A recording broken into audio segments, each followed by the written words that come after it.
ನಾವು D K Shivakumar ಅವ್ರನ್ನೇ ಸಮರ್ಥನೆ ಮಾಡ್ಕೊಳ್ಳೋದು, ಅವ್ರು ಅದ್ರಲ್ಲೇನು ಅವ್ರ ಪಾತ್ರ ಇಲ್ಲ ಬಿಡು.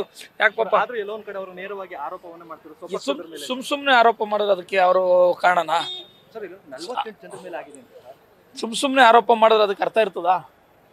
ತಮ್ಮ ನಾಯಕರು ಏನು ತಪ್ಪಿಲ್ಲ, ಯಾವುದೇ ಕಾರಣಕ್ಕೂ ತಪ್ಪಿಲ್ಲ. ಯಾರು ನೋವಾಗೋದು, ಯಾರು ತೊಂದರೆ ಆಗೋದು ಅವರು ಕಂಪ್ಲೇಂಟ್ ಕೊಟ್ಟವ್ರೆ, ಅದು ತನಿಖೆ ಆಗಲಿ.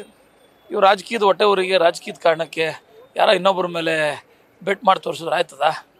ಡಿ ಕೆ ಶಿವಕುಮಾರ್ ಎಂಥ ಸಂಸ್ಕೃತಿವಂತರು, ಆಚಾರವಂತರು, ವಿಚಾರವಂತರು ಅನ್ನೋ ರಾಜ್ಯದ ಜನಕ್ಕೆ ಗೊತ್ತಿದೆ. ಹಾಗೆಲ್ಲ ಅವ್ರ ಮೇಲೆಲ್ಲ ಸುಮ್ಮನೆ ಸುಳ್ಳು ಆರೋಪ ಮಾಡ್ತಕ್ಕಂಥದ್ದು, ಅವೆಲ್ಲ ಸತ್ಯಕ್ಕೆ ದೂರವಾಗಿರ್ತಕ್ಕಂಥದ್ದು. ಇದು ಅವ್ರಿಗೆ ಶೋಭೆ ತರುವಂಥದ್ದಲ್ಲ ಆರೋಪ ಮಾಡೋರಿಗೆ. ಹಣೆ ಪ್ರಮಾಣ ಮಾಡಿ ಅಂತಾರೆ ನೇರವಾಗಿ ಫೋಟೋ ಹಿಡಿದು, ಅದನ್ನು ತಾವೇ ಗಮನಿಸಿದ್ರಿ. ಸುಳ್ಳು ಹೇಳ್ಬಿಟ್ಟು ಬಂದು ಹಣೆ ಪ್ರಮಾಣ, ಸುಳ್ಳಿಗೆ ಯಾರಾದರೂ ಹಣೆ ಪ್ರಮಾಣ ಮಾಡ್ತಾರೇನ್ರಿ?